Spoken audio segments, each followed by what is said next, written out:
Podcast Papo com o Zene. Quadro: O que é ser cego? Com Lúcia Mara. Bom dia, boa tarde, boa noite. Ou hoje, dando continuidade ao que nós já assistimos na semana passada, nós estamos aqui com a Lúcia Mara.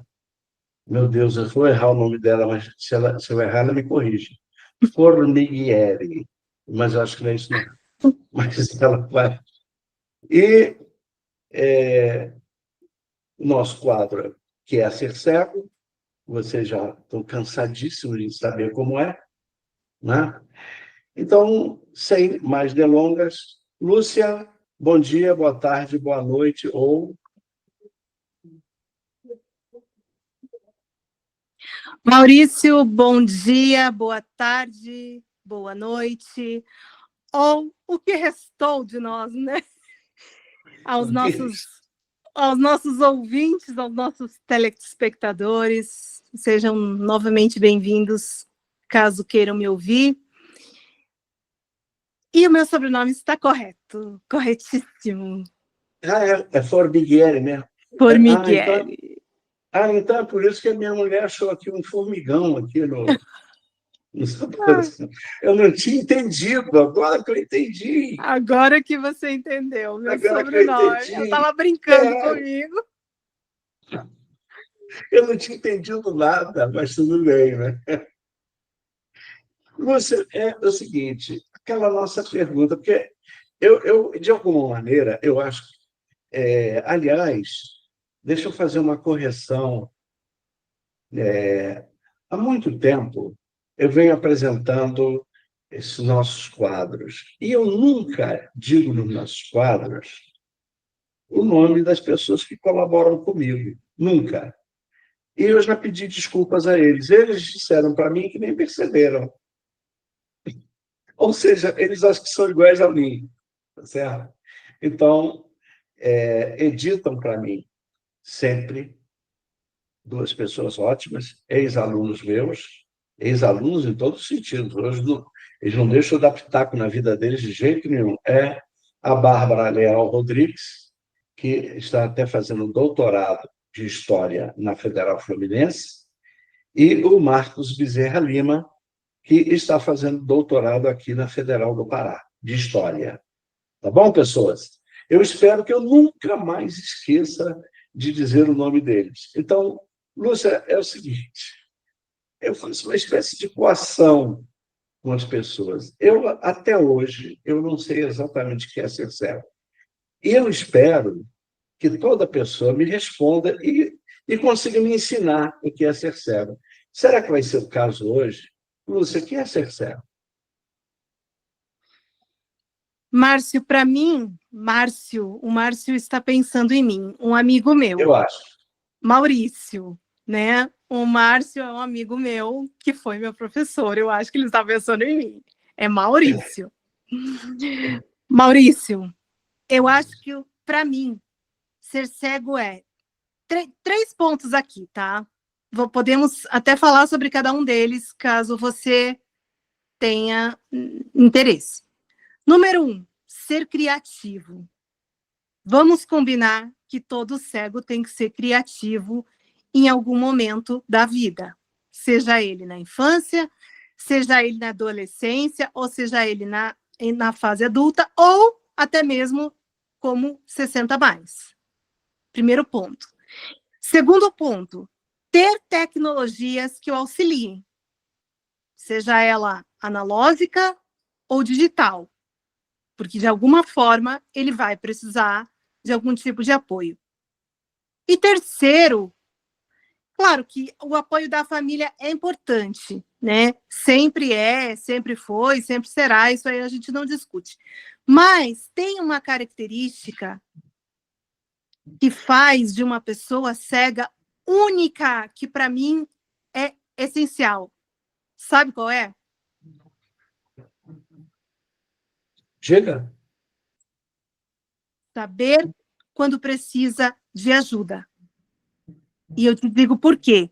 Porque eu conheço pessoas que estão perdendo a visão, e não são poucas, que não sabem quando pedir ajuda.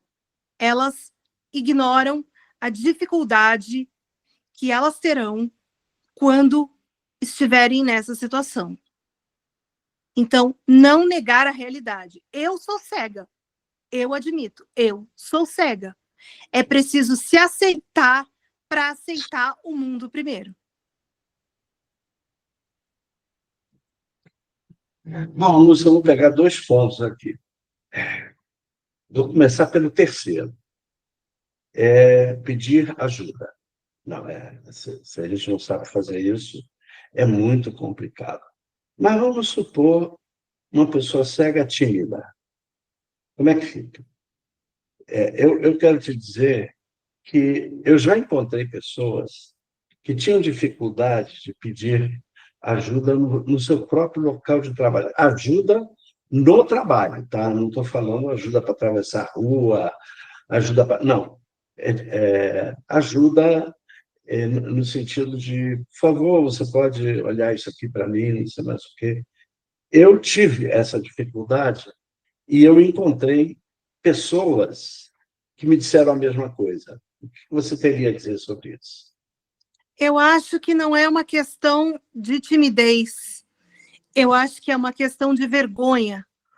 Muitas vezes, a falta de comunicação pode sim atrapalhar a vida de uma pessoa que não enxerga. Quer ver um exemplo? Eu vou te dar um exemplo bem idiota, mas é um exemplo que eu acho que é muito importante para você entender. Vamos supor, eu estou lá na escola, com os meus colegas, os meus professores, os meus amigos e tal. Só que assim, ninguém conhece a reglete, ninguém conhece, ninguém sabe como funciona. Ou a máquina Braille, ou o Soroban, ninguém sabe, ninguém conhece como funciona. De repente, quebra e eu fico sem copiar a matéria. Eu preciso levantar a mão e dizer, professora, por favor, eu estou tendo uma dificuldade aqui e eu preciso que você pare a aula para eu resolver esse problema, para que nós possamos continuar a matéria. Isso já aconteceu comigo, isso já aconteceu com amigos meus. Eu acho que, eu penso, né, que eu acho que não é uma questão de vergonha, de timidez, é uma questão de vergonha. Você não pode ficar pensando, mas se eu não pedir ajuda, isso não vai melhorar. Vai. Você pode pedir, por gentileza, me dá uns minutinhos para eu resolver esse problema.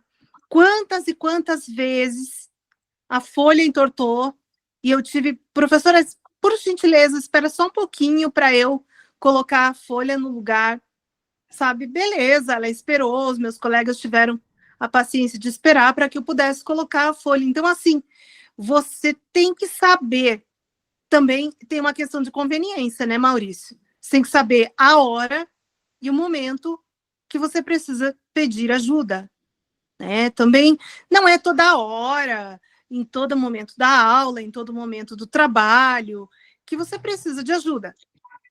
Mas você precisa saber, não, peraí. Agora eu preciso pedir ajuda, porque realmente essa dificuldade... O que eu costumo dizer, tá?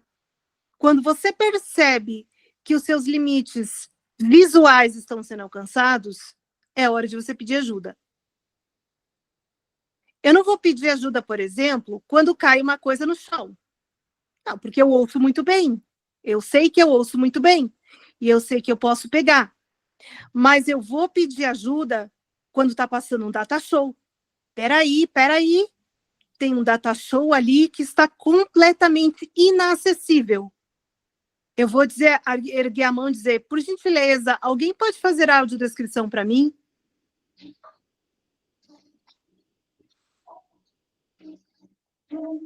Bom, eu vou pegar o segundo ponto.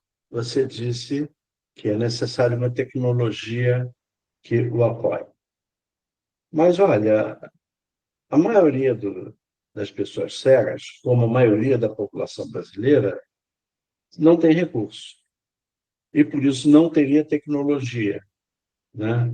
E aí, essa questão de ser cego, para quem é pobre, não tem recursos, como é que fica? Quer dizer, não teria como ter a tecnologia que nós temos, por exemplo, que eu e você estamos tendo, né? Você no Paraná e eu aqui, você em Curitiba, né? E eu em Belém. Como é que essa pessoa fica para você? Olha, eu acho que até que quando eu falo em tecnologia, tá? Eu não estou falando, registre-se, né? Eu não estou falando do iPhone mais avançado, do iPad mais avançado ou do computador mais avançado. Aqui, se a pessoa tiver uma maquete para conhecer a cidade onde ela mora, tá valendo. Se ela tiver uma. Veja bem, nós lemos com os dedos, certo? Tá? Então, Prossiga.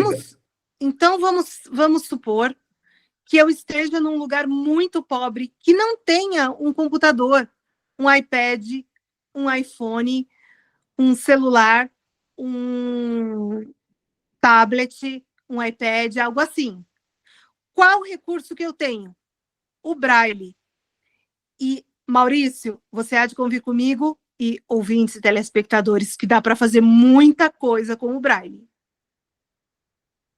Quando eu comecei na mobilidade, eu ainda não tinha todos esses recursos. Ainda não tinha. Eu tinha só a bengala e o meu conhecimento.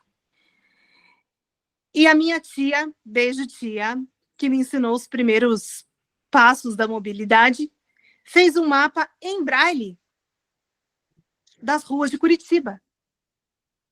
Isso me ajudou bastante, bastante, bastante, bastante.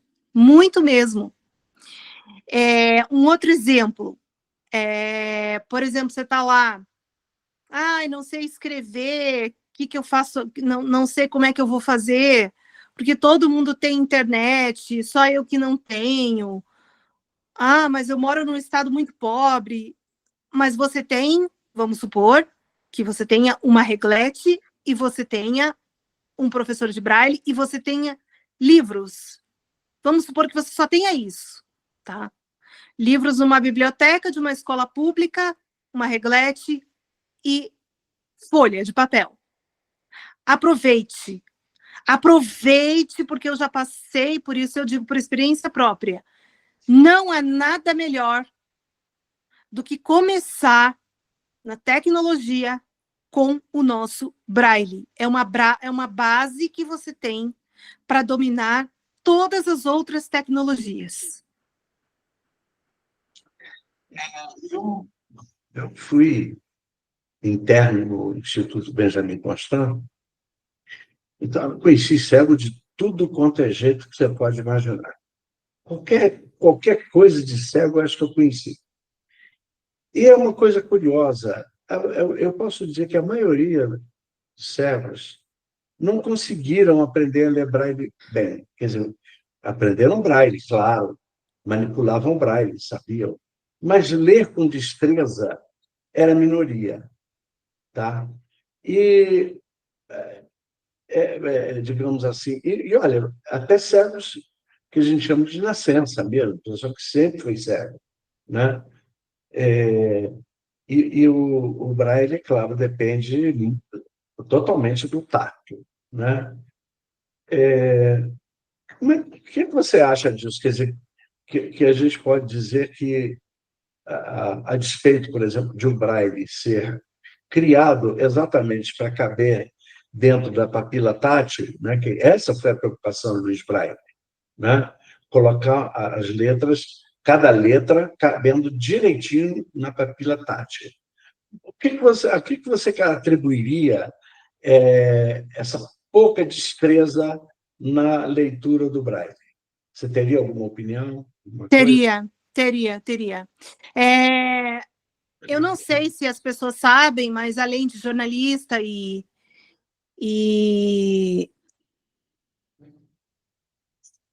enfim, além de jornalista, eu sou pesquisadora e escritora, perdão, é isso que eu ia falar, escritora. Além de jornalista e escritora, eu também sou pesquisadora. E pelos estudos de percepção que eu já fiz, pelos estudos de recepção que eu já fiz, eu percebo o seguinte: as pessoas que não têm muita ou nenhuma destreza Braille é porque elas utilizaram ou utilizam demais o resíduo visual que elas têm. Tá? Eu conheci uma pessoa que ela demorou para perder a visão. Ela perdeu a visão depois de adulta, quando ela estava na faculdade. E foi uma coisa impressionante, porque a partir daí, até o mestrado, ela fez pós-graduação, ela fez faculdade, mestrado, pós-graduação, mestrado, ela vai saber de quem que eu estou falando. Ela nunca usou o Braille, nunca, do verbo nunca. Mas ela se tornou uma grande administradora de empresas, uma grande CEO. Então, o que eu posso te dizer? Isso varia da maneira como você apreende os fatos. Por exemplo, eu utilizo o Braille desde pequena. Então, eu aprendi o Braille, depois eu aprendi a lidar com todas as outras tecnologias assistivas. Eu conheço essa pessoa que nunca na vida aprendeu Braille, mas ela tem uma audição incrível e ela enxergou até um certo tempo e só perdeu a visão depois de adulta. Então, isso é bem variável. Isso varia de caso a caso. Há pessoas, por exemplo, que eu conheci uma senhora que ela enxergava até os 60 anos. Quando ela completou 60 anos, ela teve catarata. Ela aprendeu Braille tão rápido, Maurício, que aquilo me espantou. Quando eu cheguei lá, ela falou: olha, toda a minha família tem vergonha de mim. Só que eu dou valor ao Braille, porque eu sei que eu vou precisar dele para o meu futuro e da mobilidade. Quer dizer, isso é bem variável, depende da educação da pessoa, depende de onde a pessoa se estabelece, isso depende também da questão da percepção da pessoa. Isso é bastante variável. O que a gente não pode é impor uma coisa. Olha, você tem que aprender. Não, você não tem que. Você tem que se adaptar ao mundo onde você vive. Ponto. Já que a gente está... Sim, diga. Seja com qual tecnologia você tiver adaptar, com qual tecnologia você se adaptar, né? Tá. Já que ele está no Braille, vamos continuar nele, né? Depois a gente pega outros pontos. Hoje, nós temos um movimento que já está sendo caracterizado como desbrailização. Quer dizer, o Braille está sendo abandonado. Você já citou o caso de uma pessoa que nunca usou o Braille. Eu conheço também casos de cegos que nunca usaram o Braille. Parece que essa condição está crescendo e o uso do Braille está sendo um tanto relegado. Embora, por exemplo, a gente tenha em elevadores a numeração em Braille, já está ficando bastante comum em prédios isso, né? No meu tem. E em algumas caixas de alimentos, de remédios e tal, mas a produção Braille, a leitura em Braille, parece que vem diminuindo razoavelmente. Bom, parece que você é adepta do Braille, você pelo menos está dizendo isso. O que você acha desse negócio de desbrailização? O que você acha que está acontecendo mesmo? Hoje aconteceu uma coisa comigo. Eu peguei uma matéria para escrever e eu tive que perguntar para a Alexa como é que escrevia o nome da escritora, porque eu nunca tinha visto ou sentido o nome escrito em Braille. Quer dizer, a tendência, e não sou eu que estou falando, é a sociedade que impõe, é da inteligência artificial Gente, eu não quero ser pessimista, mas o futuro é auditivo. É com que a inteligência artificial funcione por comando de voz e você não vai ter mais opção do braille. Mas não é porque você quer, é porque o mundo está se transformando. Né? Não adianta eu chegar lá para o Jeff Bezos e dizer para ele, olha, viu, eu não quero mais a sua tecnologia Amazon, ou a sua Alexa, ou a sua... Eu quero o Braille. Ele não vai dar bola. Porque o mundo, e as pessoas precisam entender isso, principalmente o nosso público que não enxerga, o mundo não está adaptado para nós. Nós precisamos encontrar, é o que eu falei de criatividade, ó. Nós precisamos encontrar maneiras de nos tornarmos criativos todos os dias. Todos os dias. Se não dá para ler em braille, eu vou tentar ouvir um áudio. Se não dá para ouvir o áudio, eu vou tentar ler através do celular. Se não dá para ler através do celular, eu vou tentar ouvir um CD. Se não dá para ouvir o CD, entende onde eu quero chegar? Você precisa encontrar maneiras de se adaptar a uma sociedade que está em constante transformação e que traz dia a dia, cada vez mais, questões para nós. Você tem duas opções. Ou você senta e chora, eu sou cego, eu nunca vou me dar bem na vida, não sei o quê, não sei o quê. Ou você enfrenta o mundo. Porque, na boa, gente, o mundo é para os fortes. E, na boa, também, eu escolhi a segunda opção.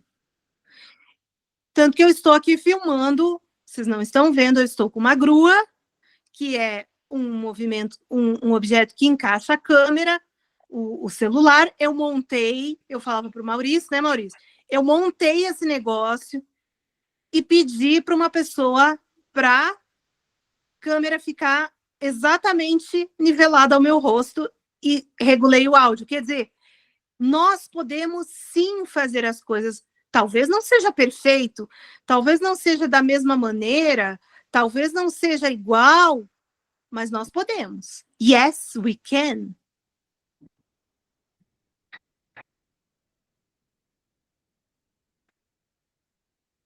E quando eu olho para esse movimento de desbralização, eu penso o seguinte, tá legal.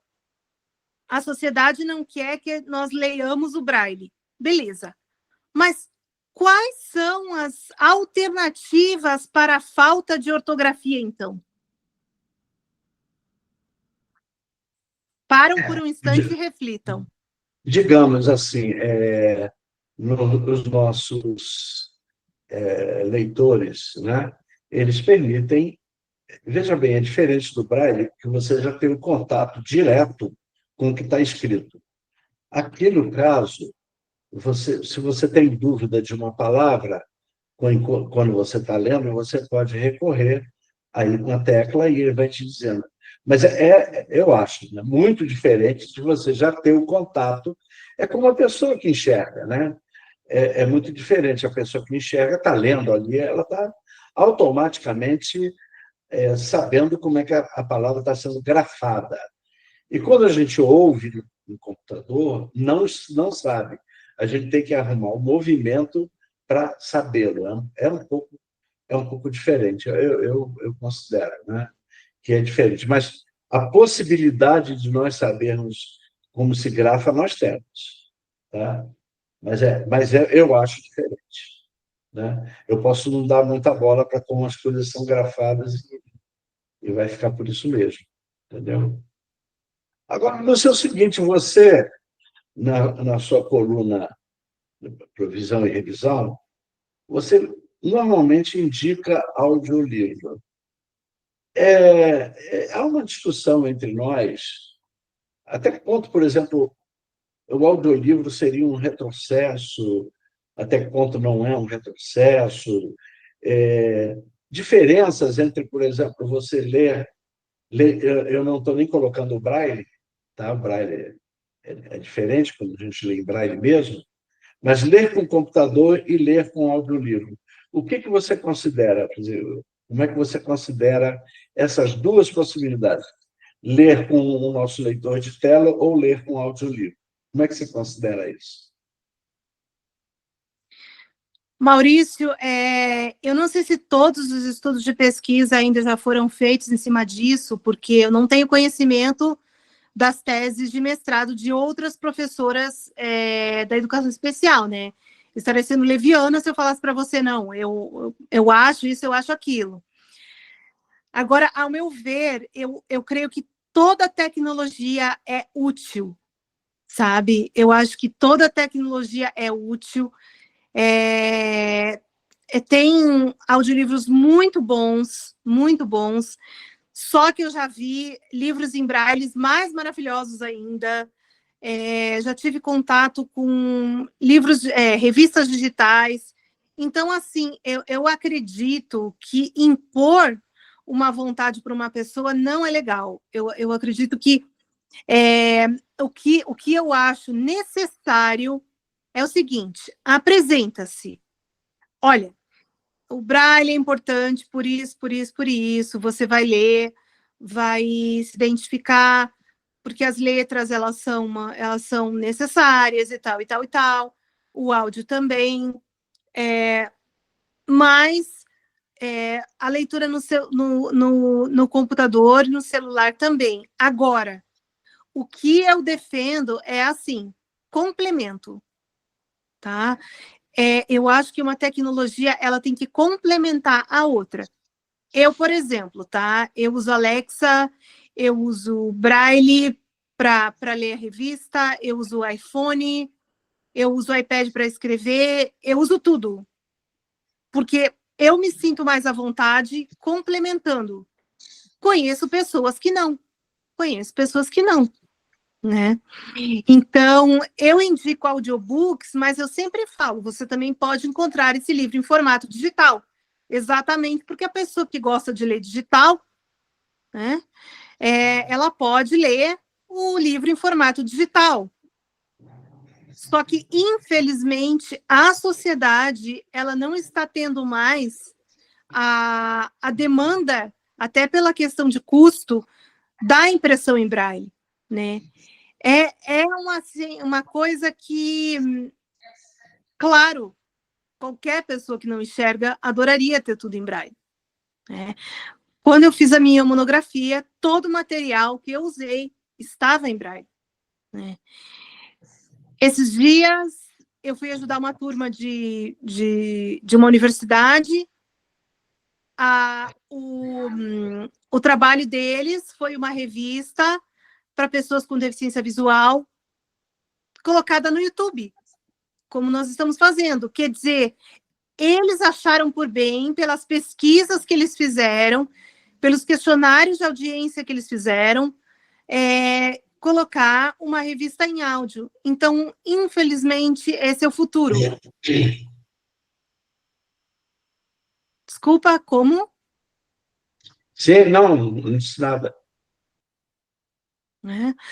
Então, está em desenvolvimento, eu não sei se você tem conhecimento disso, uma luva tátil pelo Google e pela Meta. Tá? O objetivo deles é nos transportar para o metaverso, porque nós não temos como entrar no metaverso por causa dos óculos artificiais. Nós não temos como colocar aqueles óculos e enxergar a realidade aumentada. Entendi. Agora eu entendi a luva tátil. Interessante. Não sabia, não. E eu ainda te digo mais, já existem exposições em São Paulo, alô pessoal de São Paulo, hein? Vê se dá um toque de vez em quando. Com audiodescrição, mapa tátil, maquete tátil e realidade aumentada. Ah, mas como é que funciona? Funciona pelo audioguia. Não sei se você já teve oportunidade, e os nossos ouvintes e telespectadores, de ouvir um audioguia. No Museu de Curitiba... Não? Não, já. Em museu, sim. É, Em museu, sim. incrível, não é? É.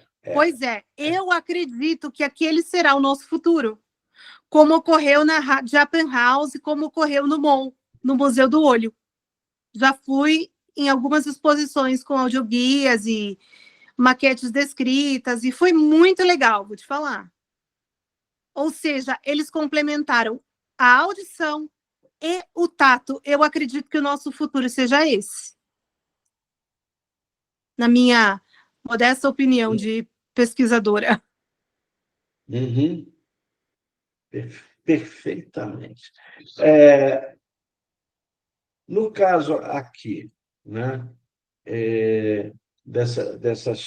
essas questões da tecnologia, né, eu volto aqui a pontuar, né?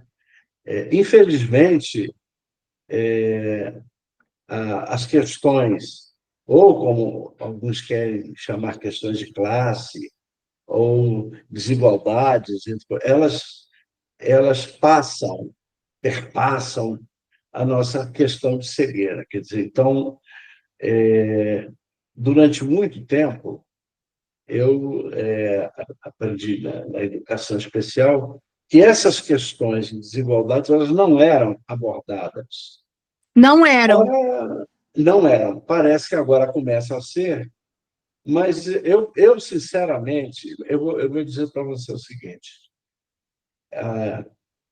eu comecei a minha vida sem recurso nenhum. As pessoas, na época, muitos dos meus colegas tinham gravador, eu não tinha. Então, eu sei o que é não ter recurso, tá? Eu sei. Embora, por exemplo, lá no Benjamin Constant nós tivéssemos um certo nivelamento, tá? Óbvio que tínhamos. É muito diferente de você estar jogado, cada um nas suas casas, e cada um. É muito diferente. Então, no Benjamin Constant, nós tínhamos um certo nivelamento. Mas havia pessoas que as famílias tinham mais recursos e conseguiam. E, na época, a tecnologia do gravador era mais avançada para nós. Tá? E eu não tinha.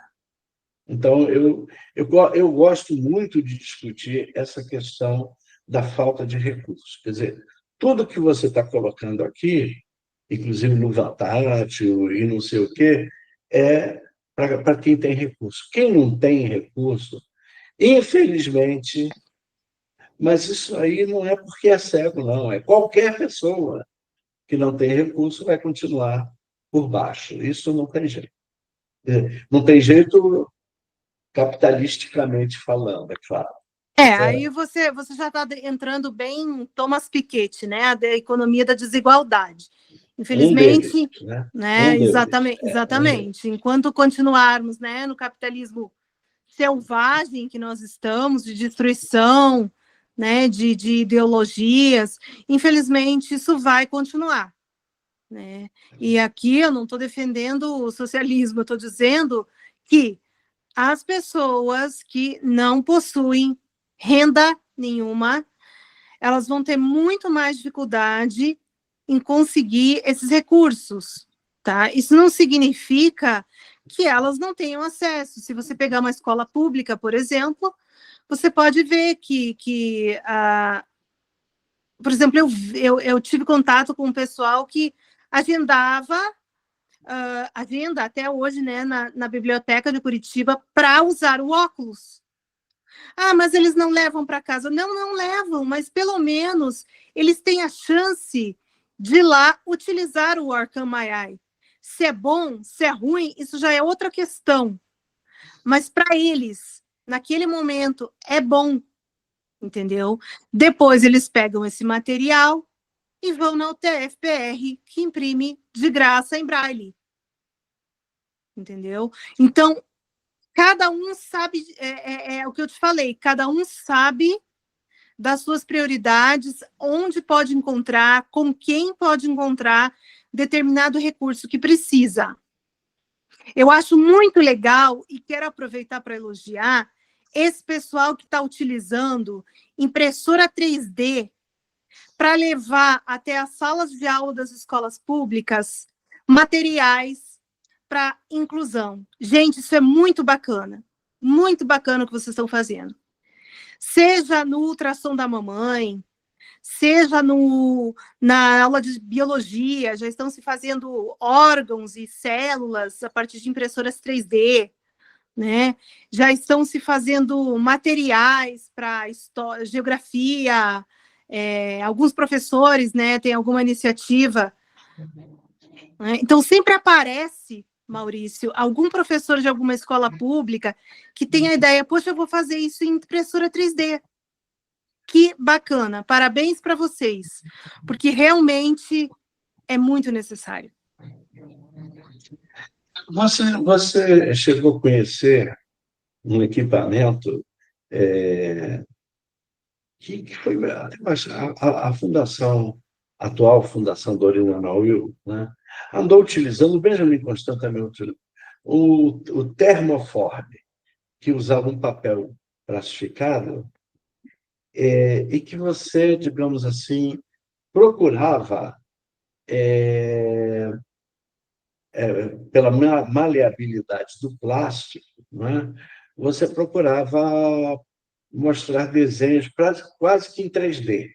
Não sei se você chegou a conhecer. O termoforme é muito antigo, é década de 70, mais ou menos. Né? Quer dizer, eu estou querendo dizer que já naquela época se pensou numa coisa desse tipo. É claro, nada surge de repente, né? O 3D não vai surgir de repente. Eu só quero pontuar que já se pensava nessa possibilidade. As pessoas vão lembrar, não, mas o termoforme era, aspas, muito deficiente. Eu também achava, entendeu? Mas as coisas vão crescendo, né? Entendeu? Vão evoluindo, vão... Né? Você chegou a conhecer o termoforme? Eu tenho uma história com isso. Eu recebi uma vez uma tabela periódica que veio do Benjamin Constant, toda a tabela periódica feita em termoforme.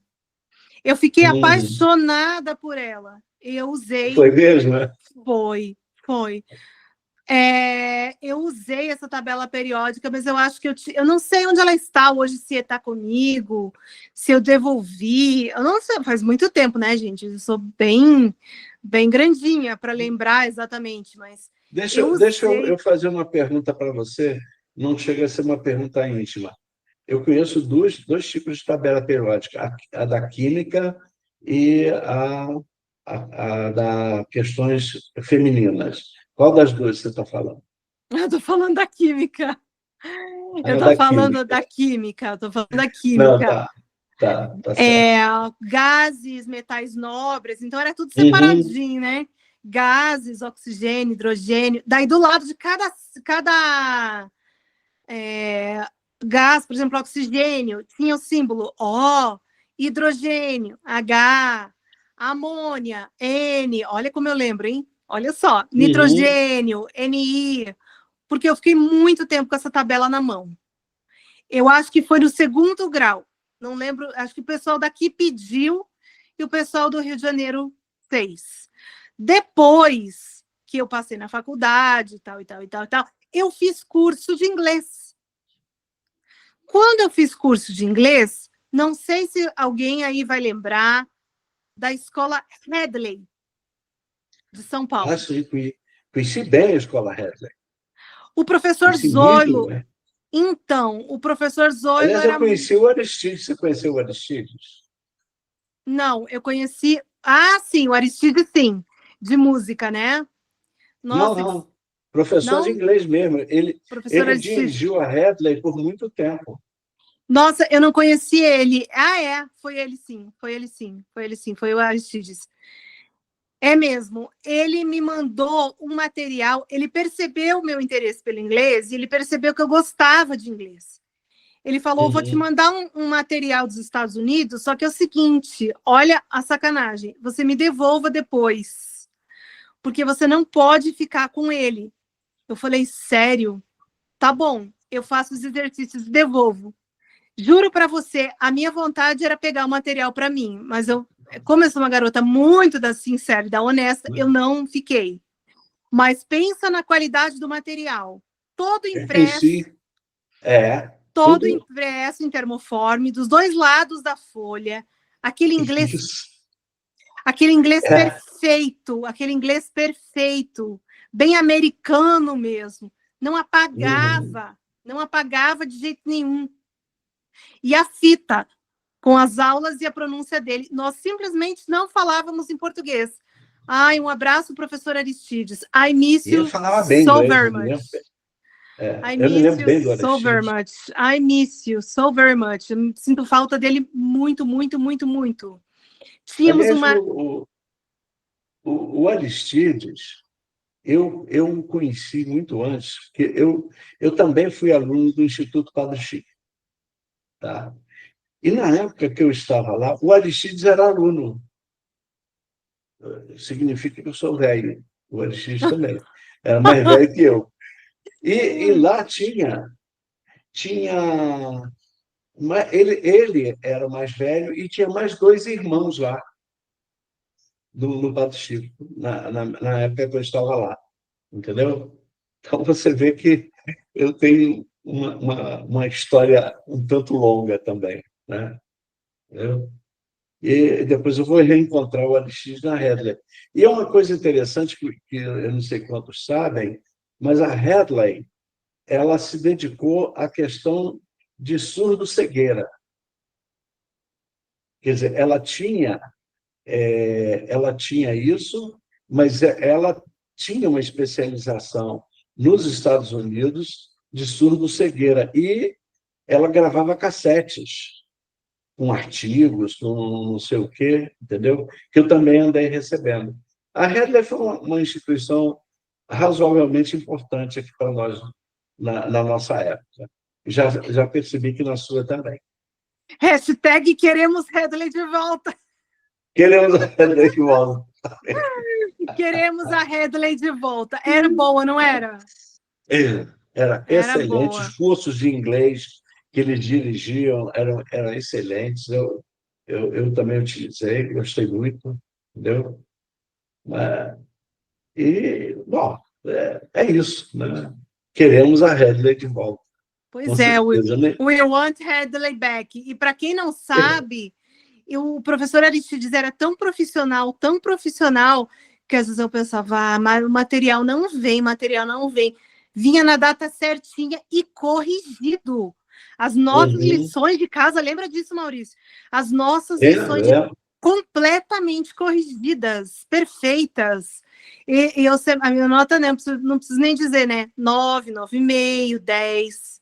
Aí ele já passava para a lição seguinte. Ele falava: pelo jeito com você, eu não vou precisar ficar muito tempo aqui, né, nessa lição, já vamos passar para a lição seguinte. Então, era muito bom ver, né, uma instituição que se dedicava ao inglês. E, se eu não me engano, o material vinha da Filadélfia. Não estou enganada, se eu não estou Não me enganada. lembro. Olha, é engraçado, eu não me lembro, não. É É. possível, sim. Mas eu juro que eu não me lembro, entendeu? É porque eu também recebi muitas coisas dos Estados Unidos. Eu assinei revistas de lá, entendeu? E aí eu já devo estar fazendo confusão.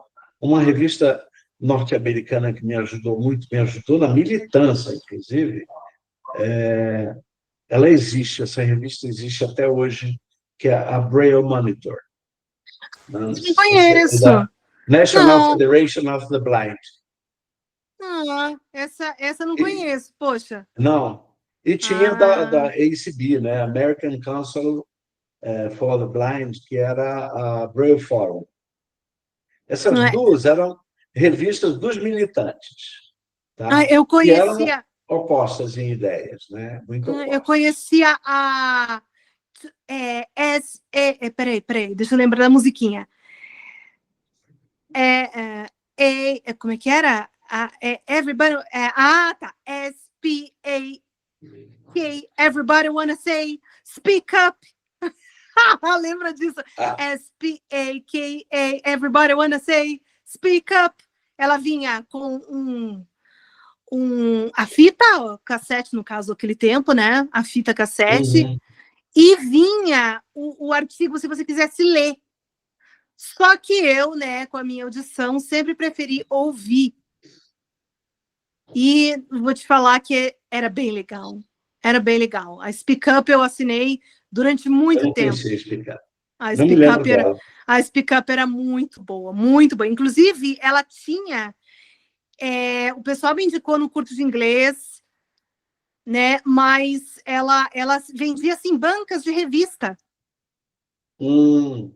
Então, ela vinha a revista à tinta, caso a pessoa quisesse ler a tinta. Eu me lembro. Agora Tá? você falou, eu me lembrei. Isso. SP, Vinha a revista em tinta e encartada vinha isso! um A cassete. Eu me fita. lembro dela. Como eu não Me podia ler lembro. a tinta, olha a tecnologia aí, ó. É. Como eu não podia ler a tinta, sobrava o quê? A fita. E eu me divertia, acreditem.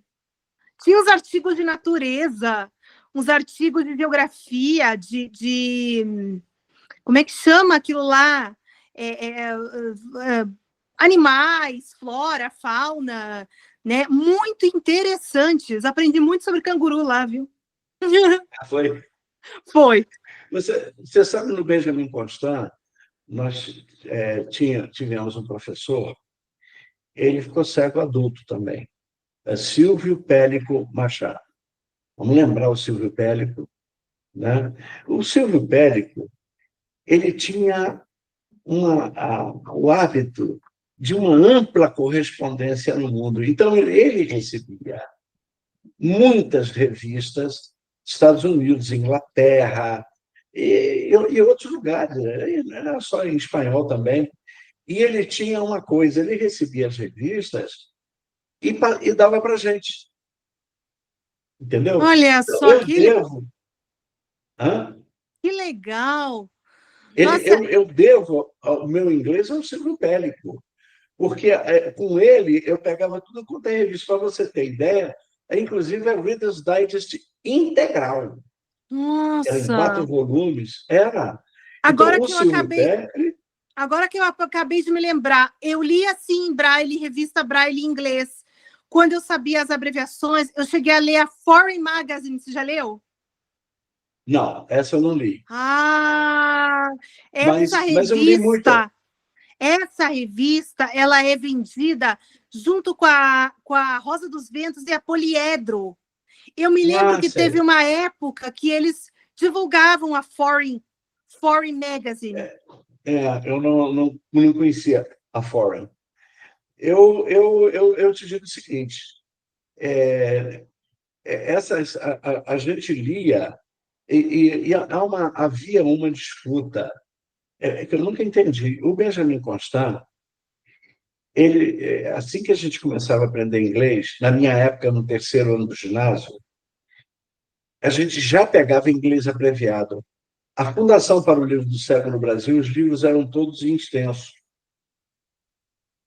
Tá? E é uma coisa curiosa, porque a Fundação para o Livro do Cego no Brasil era ligada ao American Council. E você deve se lembrar, todas as revistas americanas e inglesas, ou qualquer revista em inglês, era abreviada. Eles não faziam revista por extenso. Não faziam. Nunca. Eu me lembro Eu não disso, me porque lembro de nenhuma. não, Me lembro de nenhuma. eu tive que Não chegou aprender. a mim nenhuma revista por Não, extenso. não. Depois que eu aprendi o inglês intermediário, porque eu não cheguei. Não, avançado até, mas nem tão avançado assim. Eu cheguei a assinar Foreign, se não me engano, foi o professor Aristides que me indicou. Eu cheguei a assinar Foreign, mas eu não lia por extenso, eu só lia abreviado. Hoje eu não lembro mais das abreviaturas em inglês, mas era um inglês bem fácil de entender e era bem legal. Era Mas bem era legal. abreviado. Era Mas era abreviado. abreviado. E em Braille, galera. Ouvintes Braille. e telespectadores, leia inglês em Braille, A abreviado. melhor... Bom, hoje em dia eu tenho uma linha Braille para isso. É, Eu uso linha Braille é para ler como inglês. como eu te falei, as tecnologias mudam, né? O mundo se transforma e cabe a nós evoluirmos junto com a tecnologia. Eu já prefiro outra maneira. Eu já prefiro Uhum. os podcasts, tá? Do Duolingo, por exemplo, Inglês do Zero. Mas isso é uma coisa minha, particular, entendeu? Uhum. Músicas, eu Uhum. gosto muito de ouvir músicas em inglês, assistir filmes. Então, assim, é uma coisa pessoal.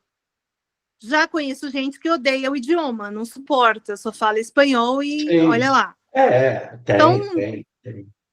como eu te disse, cada pessoa é única, né? Perfeitamente. Bom, me diga aqui uma coisa. Você, pelo que a gente entendeu da outra, você sempre foi cega, não é isso? Sempre, sempre fui A gente cega. relembra, sempre foi cega. E o uso da bengala, você aprendeu desde cedo a usar a bengala? Como é que foi essa seu uso da bengala? Porque você anda, você é independente, né? Você não é uma pessoa dependente para andar, né? E Cara, você usa bengala.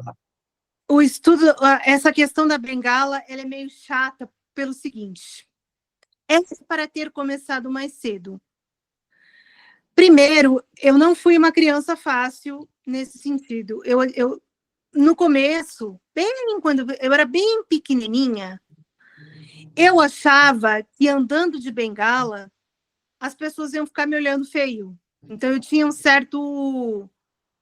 uma certa coisa dela, não gostava muito. Achava que era coisa de velho. Eu falava, É, isso é coisa de velho. eu me lembro Quando eu disso também. entrei, quando eu entrei no segundo grau, eu comecei a usar. Só que assim, eu não me sentia confiante ainda. Ainda tinha um pouco de medo, porque eu não preciso nem dizer que as cidades e os locais onde a gente frequenta não são adaptáveis, né, gente? Então, é aquela coisa, já adolescente, mas tudo bem. Quando eu entrei na sexta série, era para eu ter começado orientação e mobilidade. Porém, houve um grande problema na escola, desvio de verba mesmo, e demitiram a professora de orientação e mobilidade. Então, eu não comecei a mobilidade mais cedo só porque eu não quis, mas acabaram com a minha chance de ter mobilidade mais cedo.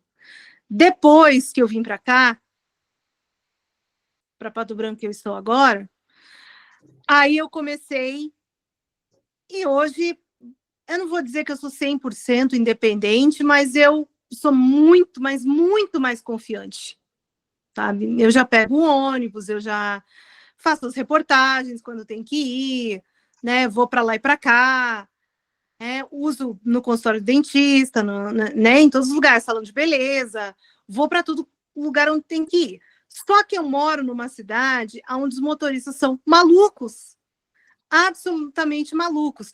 Fica aí, ó, galera. Quando você está com a pessoa que não enxerga no trânsito, espere. Gente, se você não enxerga, sempre seja paciente no trânsito. Não leia a mente dos motoristas, porque você não vai conseguir. O trânsito tem que ter paciência, muita paciência. Muita. Se você falar isso de Curitiba, imagine Rio e São Paulo. Nossa, Aliás, eu o tá, Rio é pior, aí na minha opinião, ainda é pior que São Paulo, escute não em só. termos de engarrafamento, essas coisas, mas em termos de educação de motorista. Aí O quando eu Rio de fui, Janeiro, Belém está é, ficando péssimo também. Belém está é, horrível.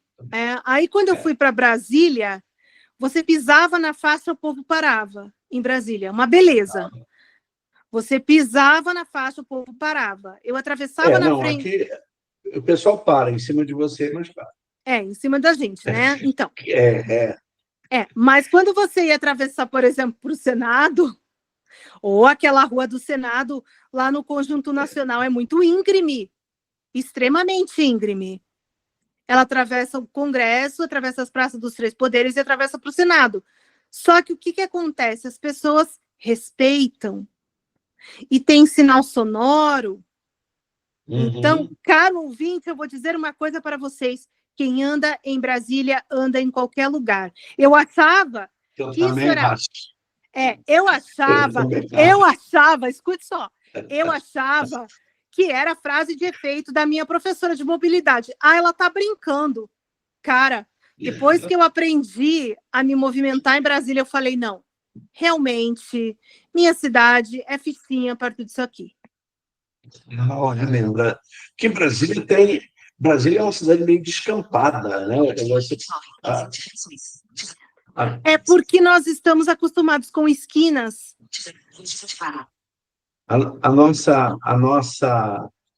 Brasília é aquela coisa descampada, né? E a gente perde muita referência. Eu não consegui aprender, mas eu fui pouco a Brasília. Eu ia eventualmente, eu nunca morei em Brasília, tal. Mas o que eu aprendi de Brasília, eu perguntei já ao pessoal. E vem cá, vocês conseguem andar em Brasília? Eles me disseram, olha, cara, a gente consegue, mas esse negócio não é brincadeira, não. Quem anda em Né? Brasília anda em qualquer Anda lugar. em qualquer lugar. Vou ensinar para você e para os nossos ouvintes a técnica do balãozinho. Vamos à técnica do balãozinho. Você tem que ficar sempre perto da grama. E quando fizer uma curva que é nos balõezinhos, que eles chamam na rotatória, naquela cobrinha, sei lá como é que é o nome daquilo, significa que você está entrando em outra rua. Tá, não dá para a gente perceber, obviamente, né? Mas quem mora lá... mas quem mora lá me ensinou, entendeu? Aí depois de 6 meses que eu gravei como é que funciona a cidade. Tudo bem. Agora, tem metrô, né? Metrô, ônibus, essas coisas ajudam bastante a gente. Agora, vou falar para você e para os ouvintes. Não é fácil. Eu acho que eu não ia... Então, eu não ia me dar bem no Rio de Janeiro, pelo que você me disse. O que eu acho é o seguinte, o Rio não é Brasília, você consegue andar nas ruas. Agora, dizer que as calçadas são maravilhosas, não, nós nunca tivemos calçada maravilhosa em lugar nenhum do mundo, né? Em lugar nenhum. Nunca. Os lugares que eu andei, eu não consegui dizer assim, as calçadas são maravilhosas, não.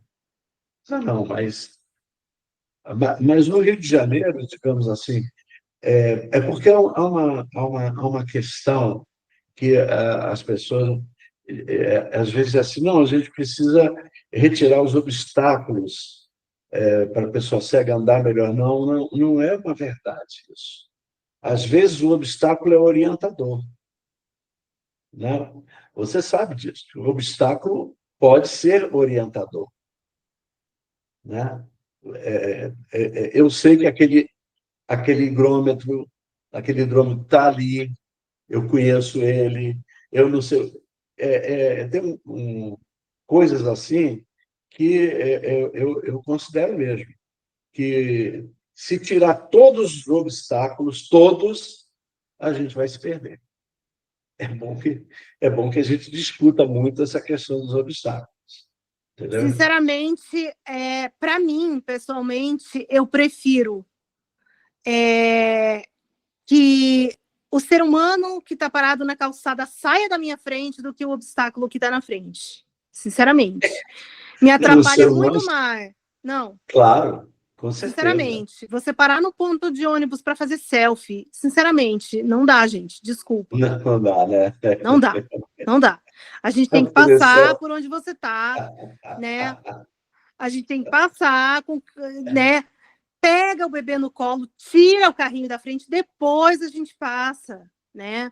Depois você coloca o bebê de novo, porque não dá para ficar parado na calçada. Uma vez eu fui atravessar uma rua, a mulher veio com a bolsa e tudo em cima de mim. Falei, cara, ela não olhou. Não olhou. Igual quando você está entrando, acho que essa todo mundo vai se identificar. Quem nunca, quer ver?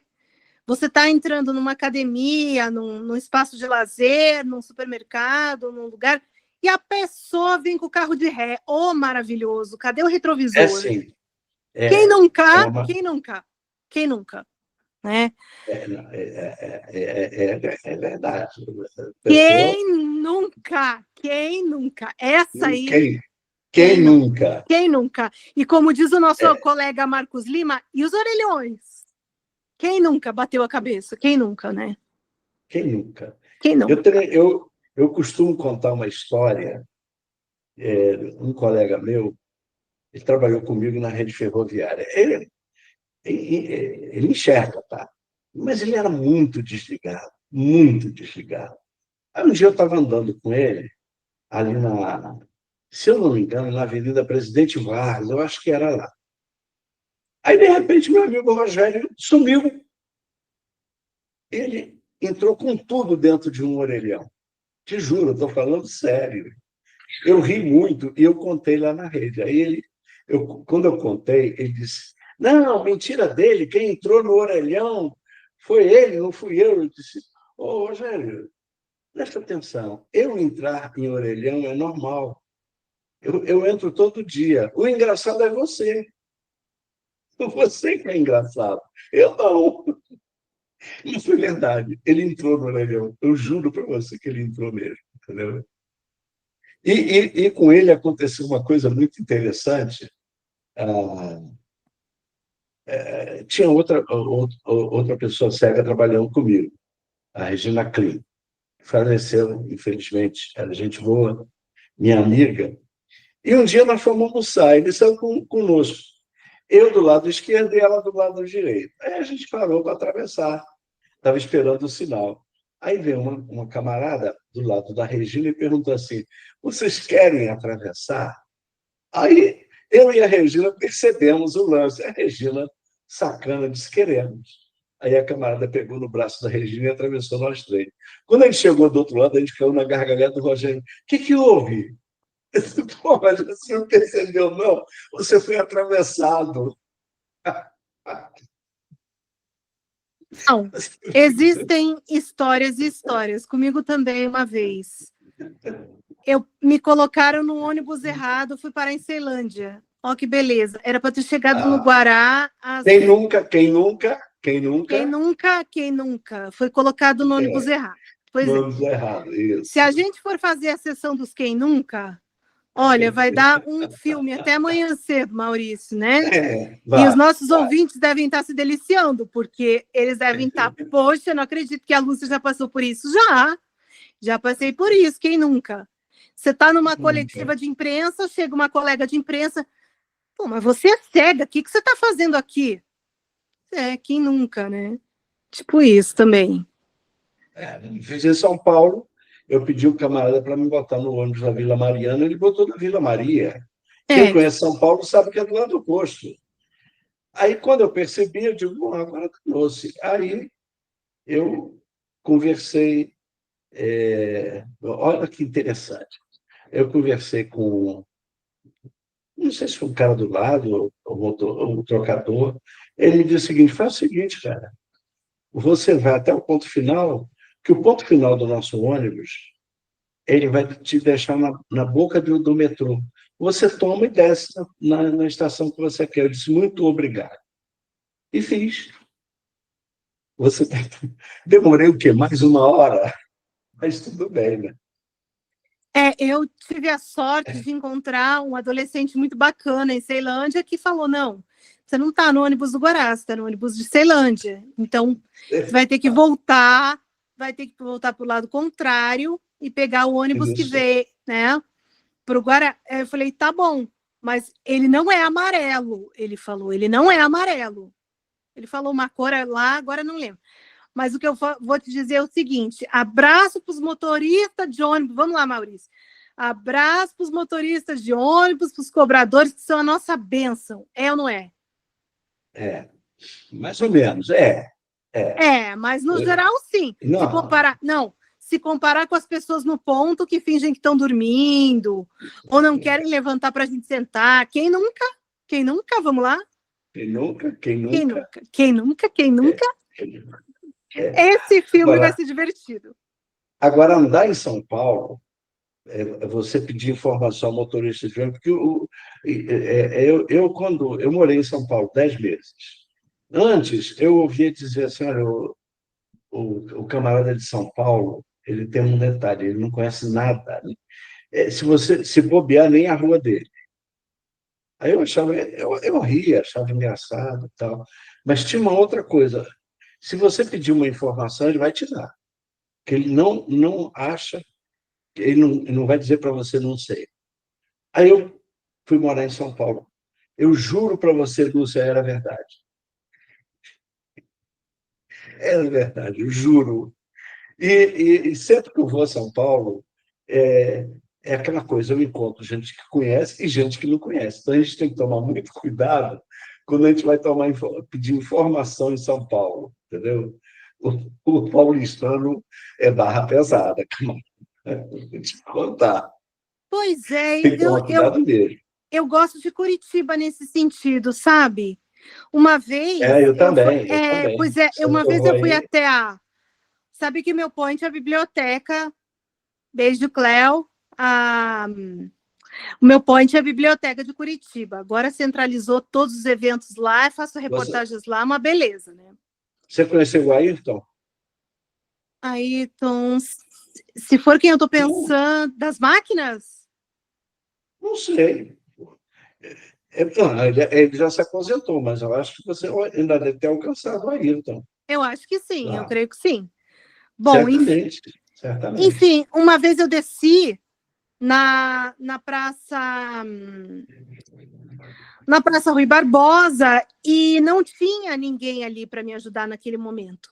Cara, aconteceu uma coisa impressionante, eu nunca tinha visto isso acontecer comigo.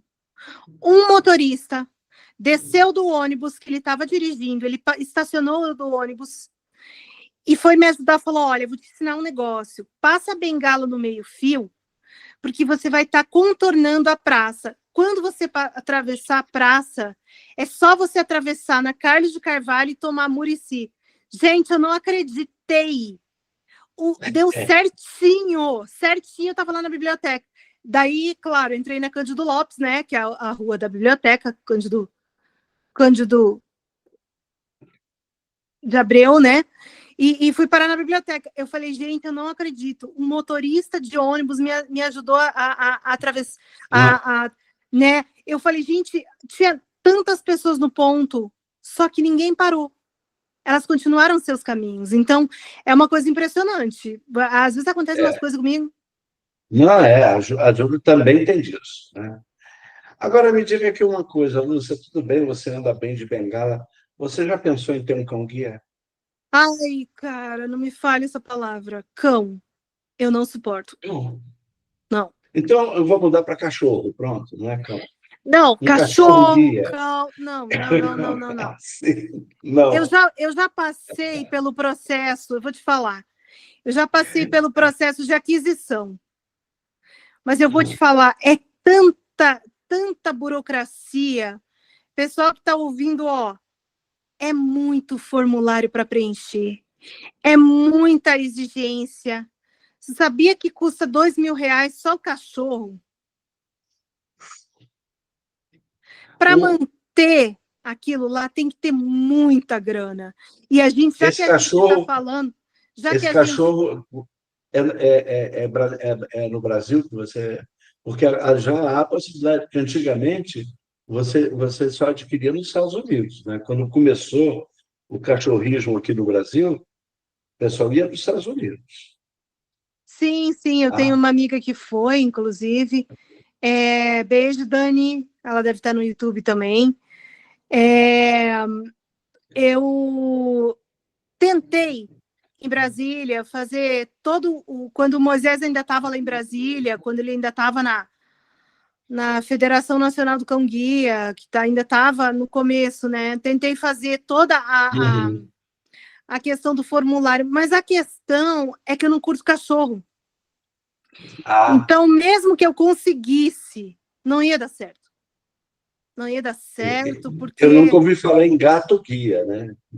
Não, gato-guia, não, nem um animal-guia. Não, animal-guia, para mim, não ia servir. E o cão tem algumas espécies, não são todas que se prestam a servir. O labrador é a mais usada, né? Mas você não vai pegar um Rottweiler, um Pitbull, eles não vão aceitar nunca. E tem outra coisa que as pessoas... E tem outra coisa que as pessoas não falam, que eu acho que deveriam falar mais.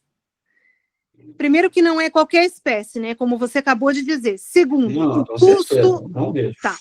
o custo para manter esse animal é muito alto, porque É verdade. não se trata apenas de comprar, se trata de dar banho, se trata de dar vacina, se trata de cuidar, tá? Alimentação. Alimentação. É, Existem não é. existem determinadas doenças que só o labrador tem.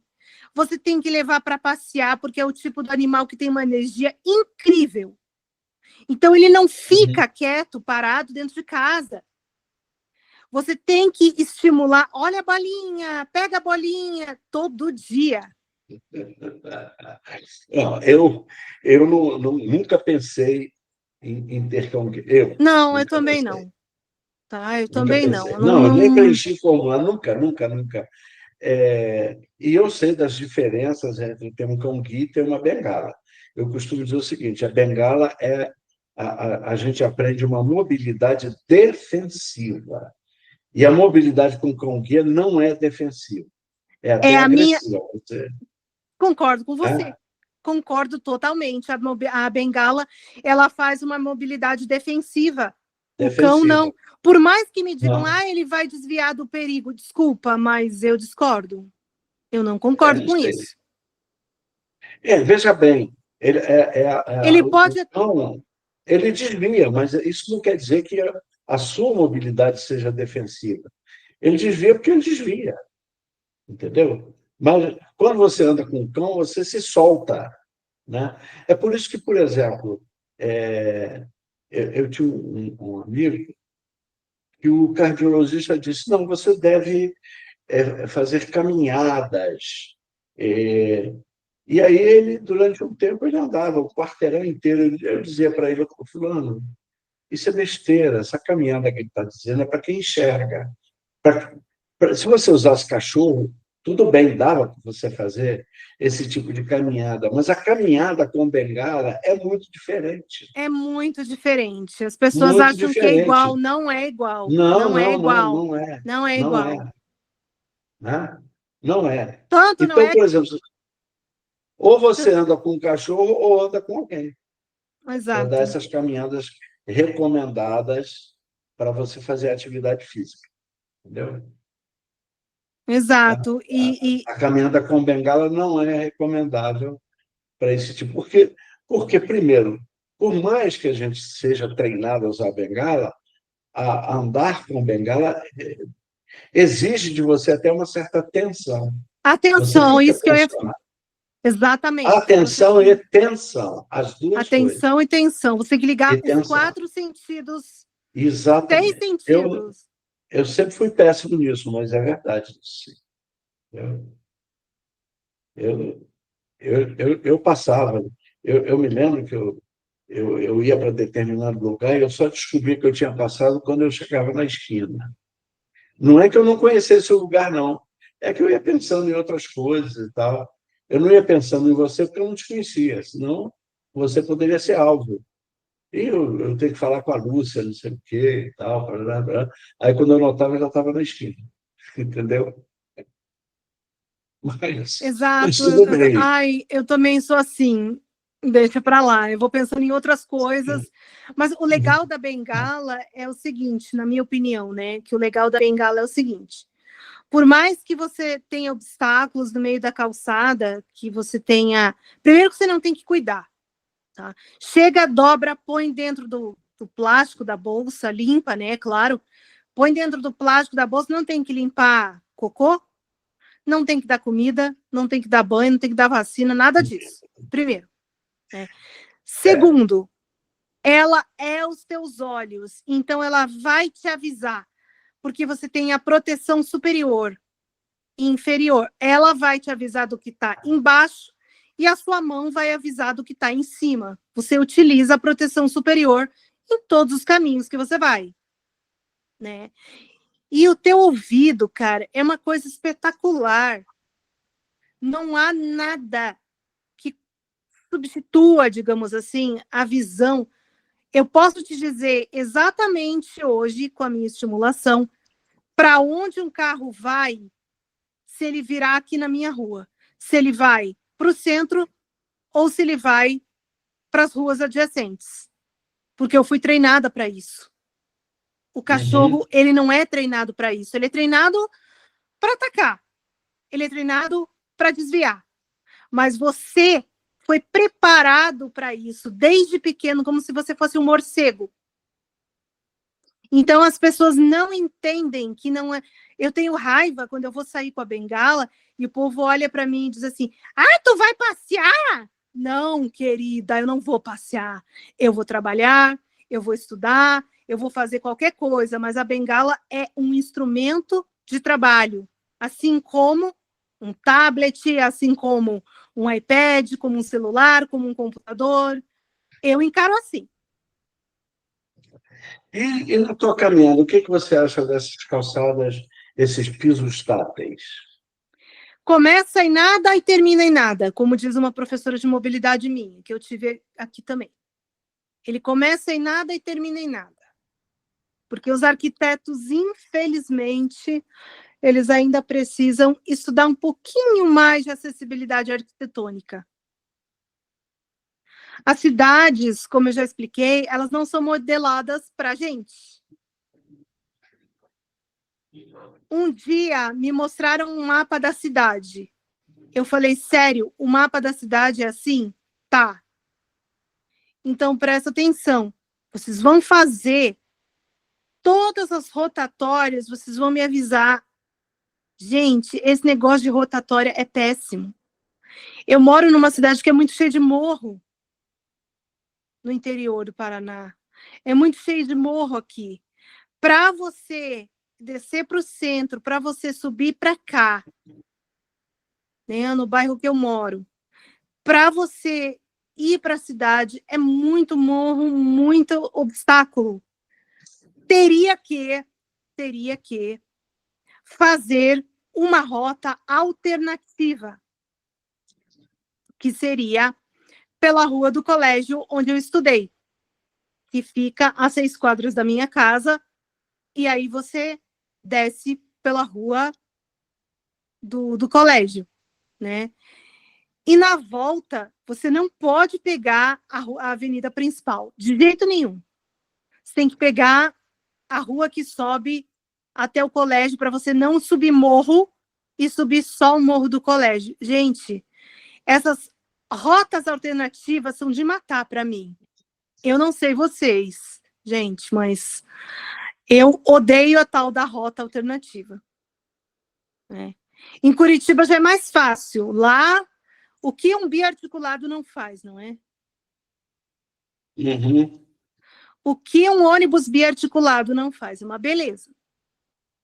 Você pega...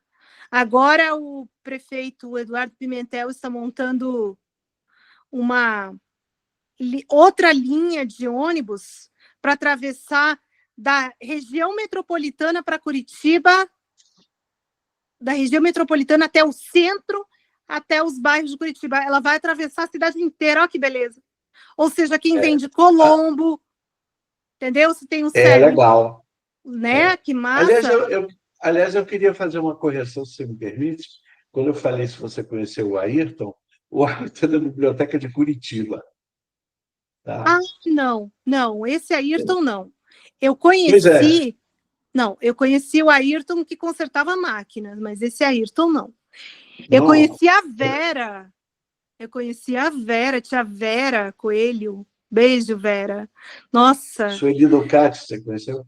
não, Sueli não. Eu conheci É. a Vera, a Leila e a Abigail. Que ano você andou pela Biblioteca de Curitiba? Bom, é que assim, todo ano mudam os estagiários, né? Todo ano. Uhum.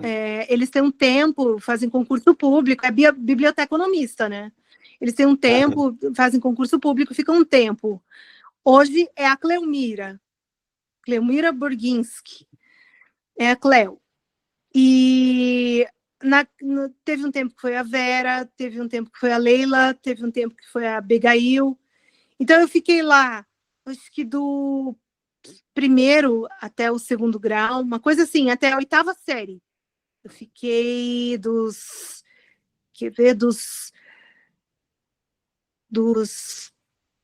9, se eu não me engano, até a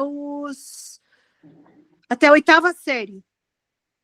Mais ou menos isso. Mais ou menos isso, tá? Depois eu vim para cá.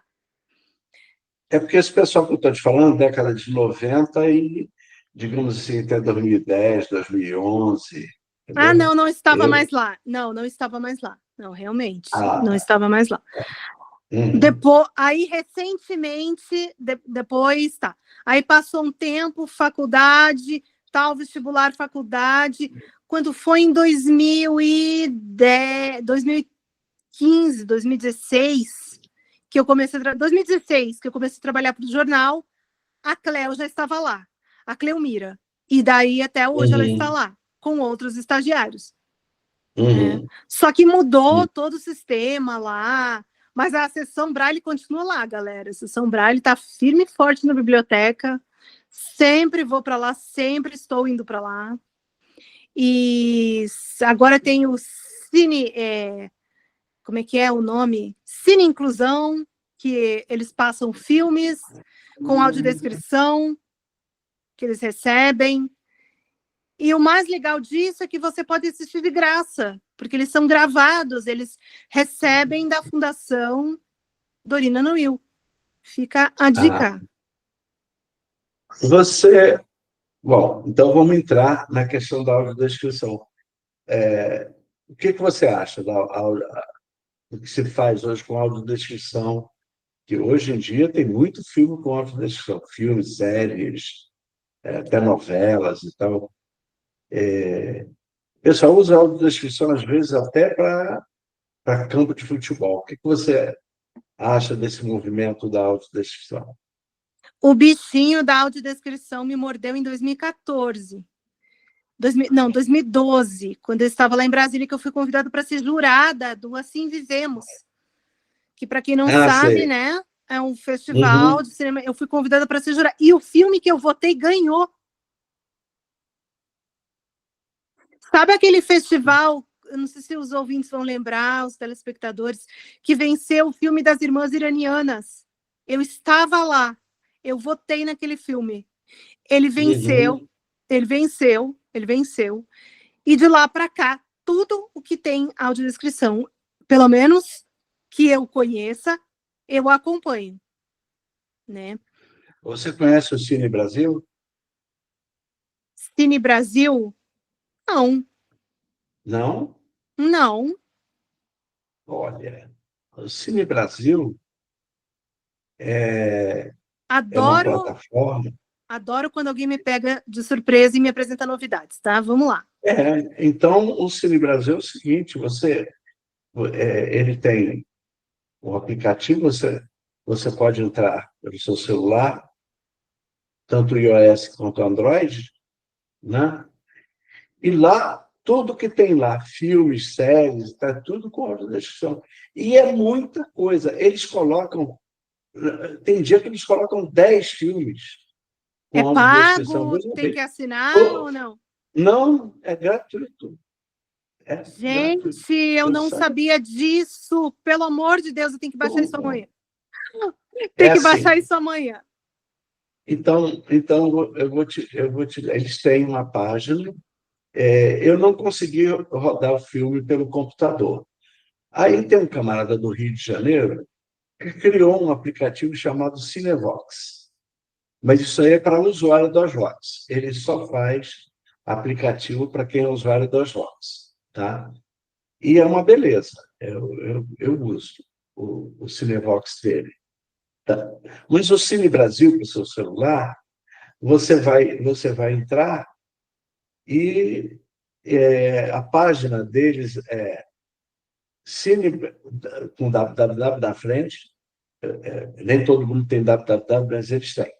www.cinebrasil.net.br.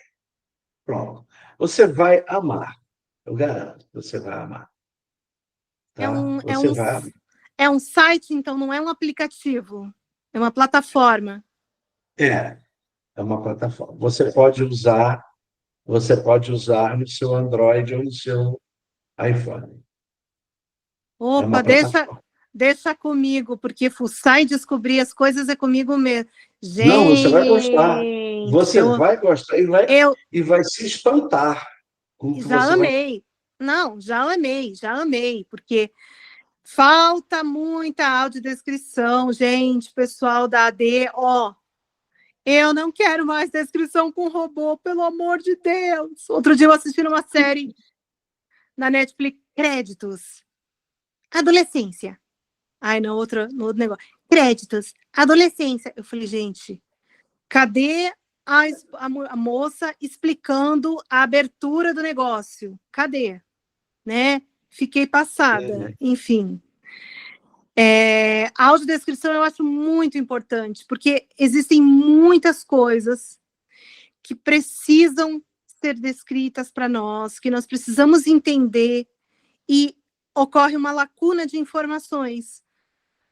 Futebol, palestras Você, acadêmicas, filmes, séries, você dá paisagens. importância, por exemplo, aquela. Fulano está com uma camisa verde, Eu estou perguntando isso para você porque eu conheço cegos que dão importância e cegos que detestam essa informação.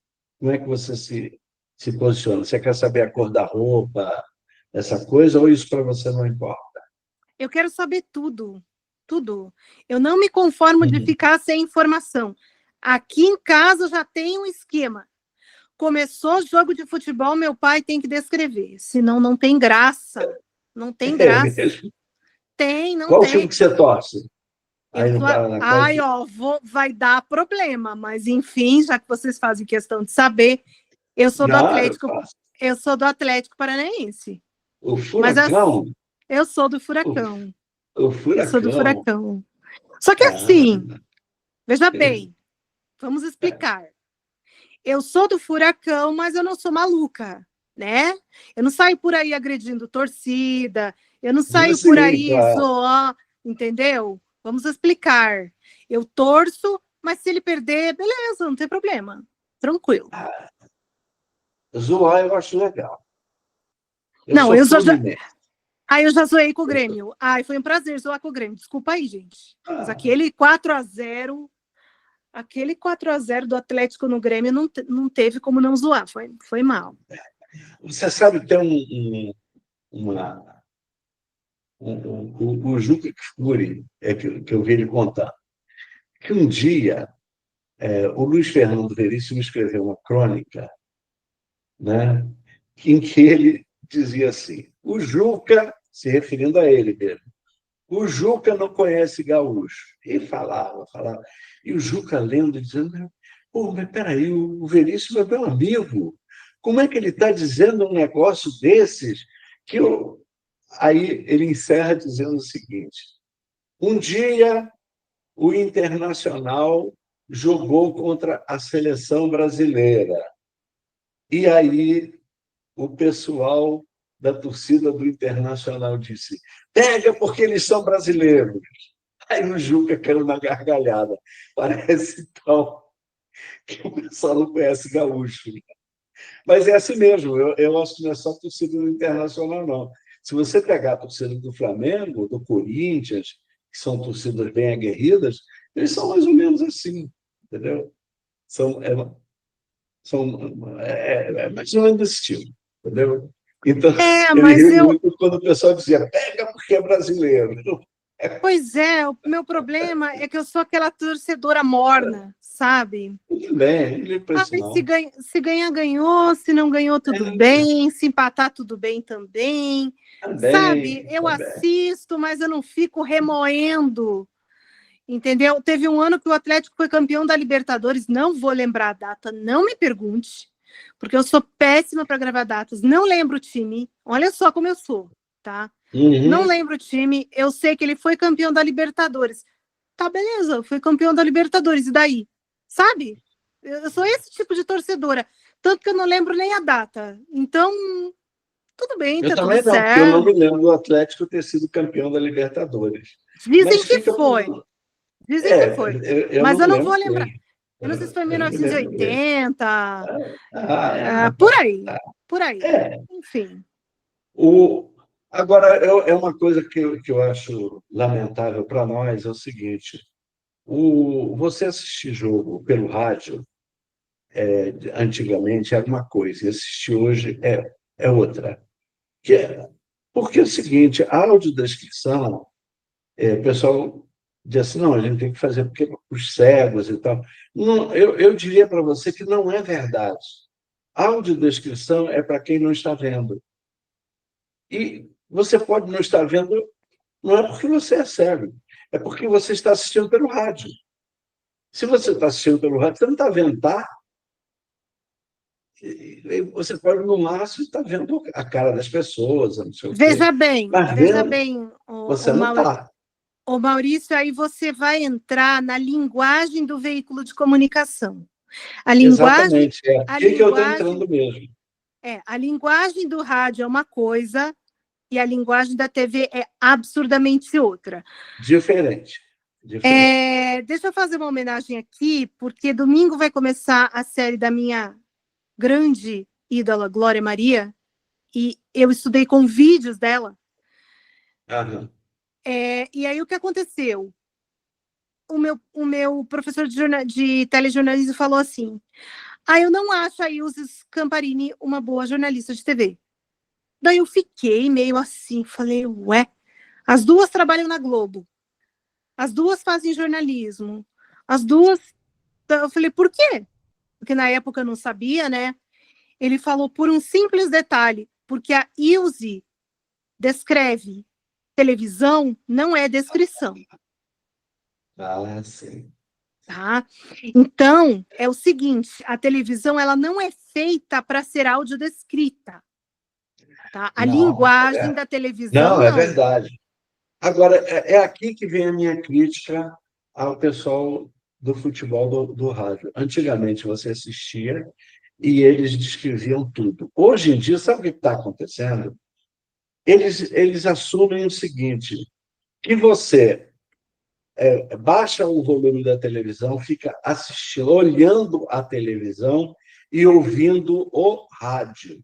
Então, o nível de audiodescrição do futebol no rádio caiu muito. Você pode perceber, se vai assistir jogo pelo rádio, às vezes você perde boa parte do jogo, porque uma vez eu tentei assistir, você falou isso agora, eu me lembrei que uma vez eu tentei assistir Inter e Atlético Paranaense pelo rádio. Gente, eu parei de assistir. Eu só ouvia da torcida. Sério. Entendeu? Eles não estão muito mais para você, porque eles estão assumindo isso. Quer dizer, é um absurdo. Eu pensei comigo, cadê? Pois é, cadê o comentarista? Cadê o repórter de campo? Cadê o narrador esportivo? Quer dizer, tem uma equipe ali. Tem uma equipe de rádio jornalismo ali. A tua função é comentar os gols, comentar a partida, comentar os times, quem está entrando, quem está saindo, quem está sendo substituído, por que saiu, que falta fez, onde que fez, qual o lance. É a função do rádio também. Pois é. Você sabe que uma emissora aqui de Belém teve a coragem de, depois do jogo, deixar um cego comentar o jogo. Eles chamavam de a visão cega do jogo. O título é péssimo, né? Bom, eu assisti umas 2 ou 3 vezes e não tive coragem de continuar assistindo, porque o que o companheiro fazia? Ele assistia o jogo pela aquela emissora e depois ia comentar aquilo que ele assistiu pela emissora. Eu digo, eu também assisti. Quer dizer, se você fosse basear para fazer comentário pelo que o pessoal te transmite hoje, o seu comentário será péssimo. Não, necessariamente será péssimo. Porque eles não te dão mais aqueles elementos que eles te davam. Entendeu? Não mesmo. Me desculpa a crítica excessivamente jornalística, mas para você comentar qualquer jogo no rádio, você tem que estar no campo. Se você não estiver no estádio e não estiver no campo, esqueça. Tá? Então... Eu estou contigo. Como eu sou uma repórter... existe um livro, Maurício, existe um livro chamado Lugar de repórter é na rua. Do meu querido Nilson Lage, professor Nilson Lage. Beijão. Esse professor de jornalismo é fera. Repórter que não vai para a rua não é repórter. Você tem que estar no local. Tem que estar no local do jogo, tem que estar no local de qualquer coisa que você vai fazer. Eu tive a chance de fazer a cobertura dos Jogos Abertos aqui no Paraná, que por acaso foi aqui na cidade onde eu moro, em Pato Branco. Cara, foi tão massa, porque eu estava lá na piscina, eu estava lá no atletismo, eu estava lá no halterofilismo. Então, eu tive a chance de conversar com os atletas, de falar com os treinadores. É outra coisa.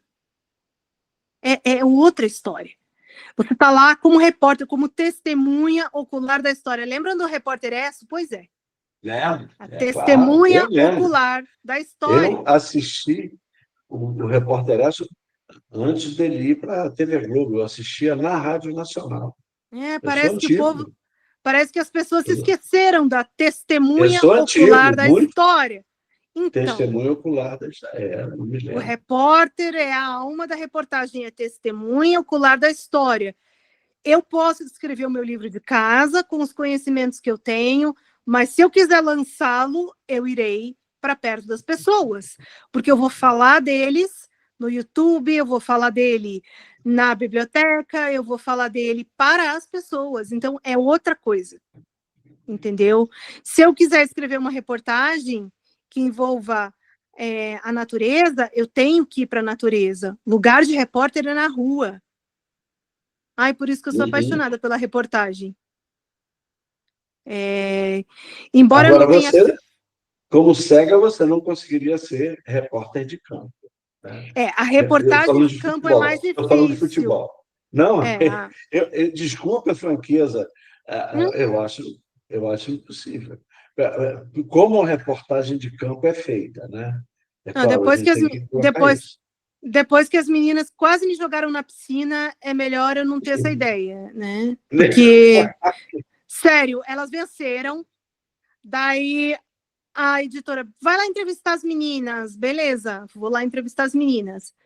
Nós vencemos! Me ergueram do chão com gravador e tudo, e quase me jogaram na piscina, a treinadora teve que intervir, foi muito...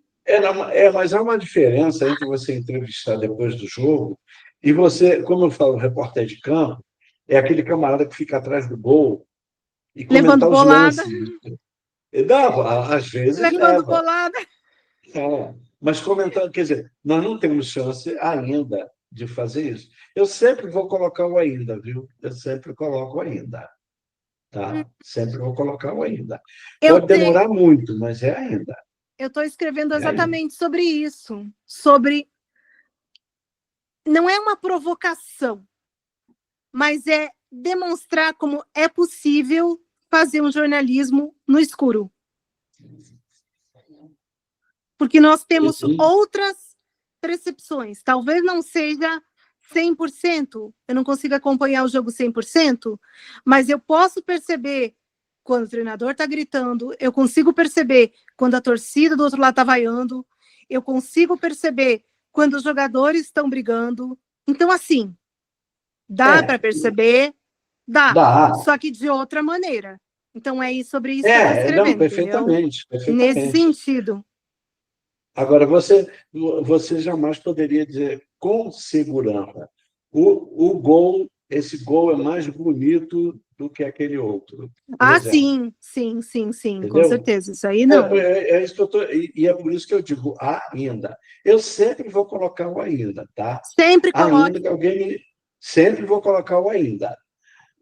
Embora me digam, mas isso é visual, eu sei. Mas quantas coisas... por exemplo, eu ainda sou do tempo que o pessoal dizia cego ensinar em escola comum é muito difícil. Como é que ele vai lidar com o quadro negro? Sim.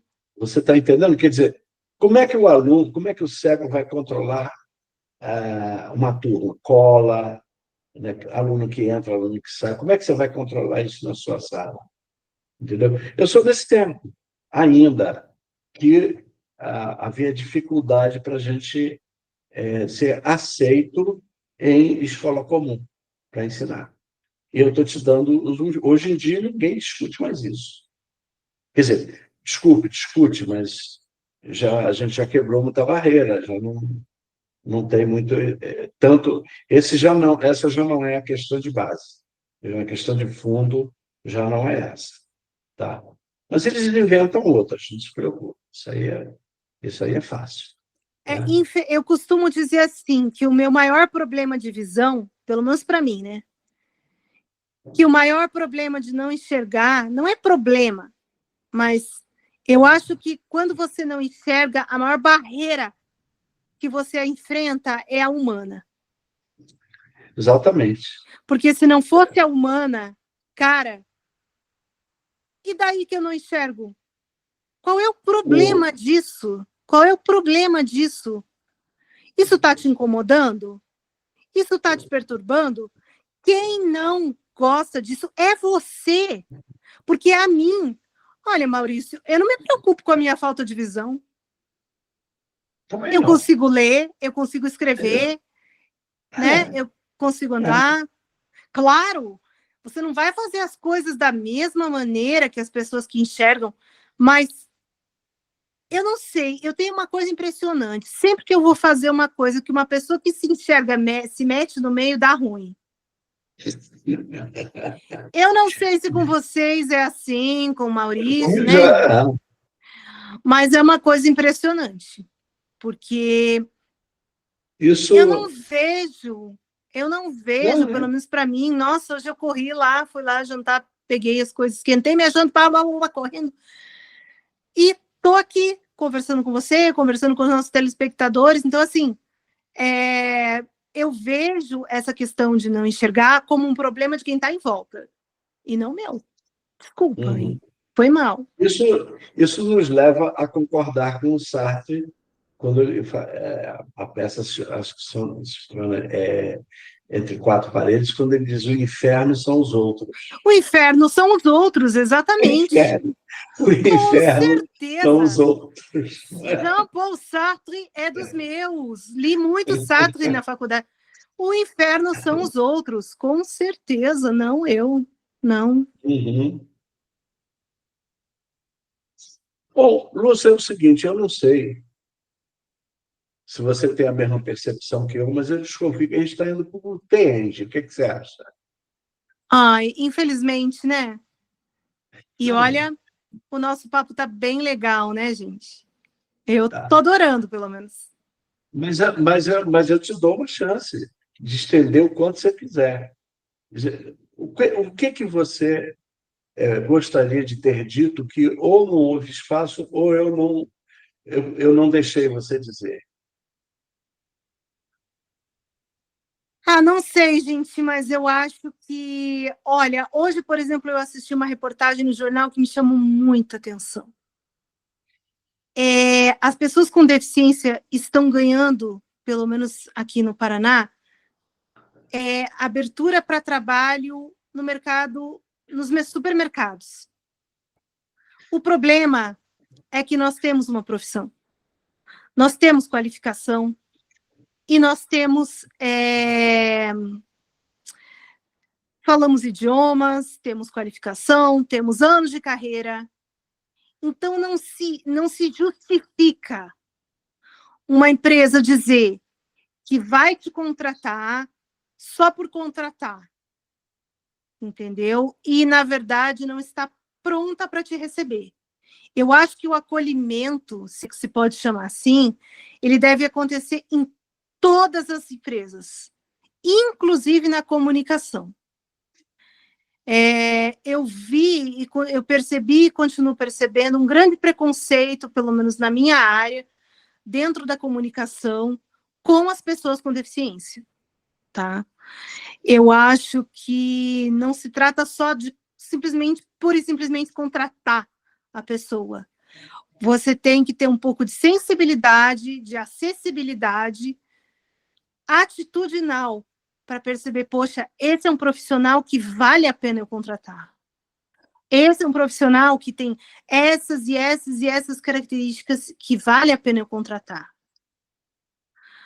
O fulano é, sei lá, advogado, o fulano é contador, o ciclano é professor, como você acabou de dizer.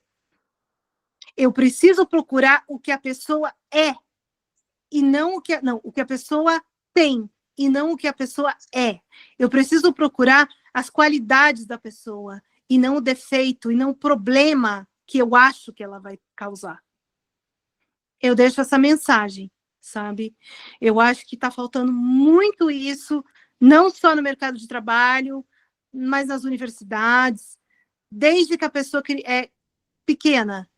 Enquanto nos Estados Unidos eles preparam um plano de carreira para o deficiente visual, enquanto na China o capacitismo é maior que o nosso, porque eles não têm nem como escolher, aqui no Brasil a gente ainda engatinha quando o assunto é preconceito, e é um absurdo, né? Então eu acho que eu deixaria essa mensagem. Eu vejo a acessibilidade humana como sendo a pior. Muito bem, Lúcia. Para mim foi um prazer imenso estar com você. E você já deixou sua mensagem, mas se você quiser, então deixe suas despedidas e quem sabe você volta, né? A gente vai negociar seu retorno de alguma maneira, tá certo?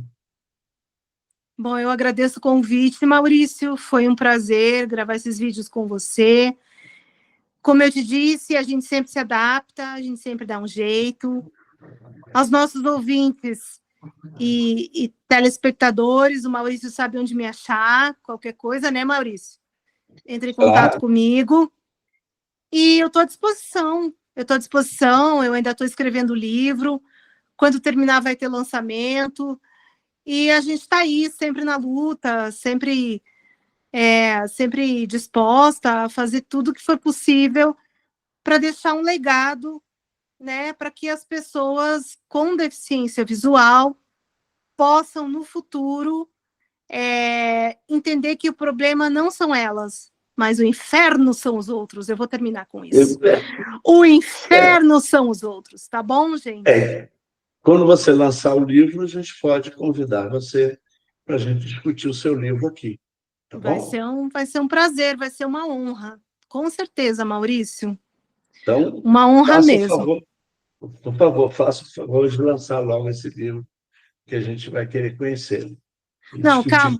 Eu escrevo igual tartaruga, gente. Eu escrevo igual tartaruga, tá? Devagarinho. E tartaruga escreve?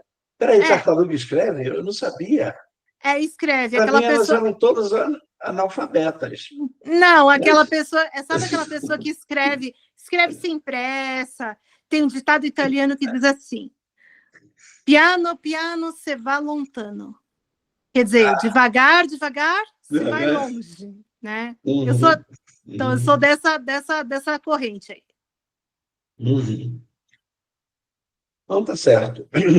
Pessoas, então, foi um prazer imenso receber aqui a Lúcia Mara Formighieri. Ela jura que eu digo o nome dela direito, né? Formighieri, mesmo, por exemplo, quem não gostou da Lúcia, não vai usar um formicida, por favor, né? Deixa o formicida para outras ocasiões. E sempre recomendar a vocês, se inscrevam no nosso canal, comentem, critiquem e dizer sempre: o elogio é muito gostoso, é legal, mas passa. O que fica mesmo é a crítica, ainda mais quando ela é bem construtiva, nos leva a mudar, tá? E quem gostou da Lúcia, por favor, recomende, divulgue, né? Agora, quem não gostou, que achou a Lúcia um porre, aquela pessoa chata, meu Deus, como é que se bate papo com uma pessoa horrível dessas? E recomende aos inimigos. Ora essa.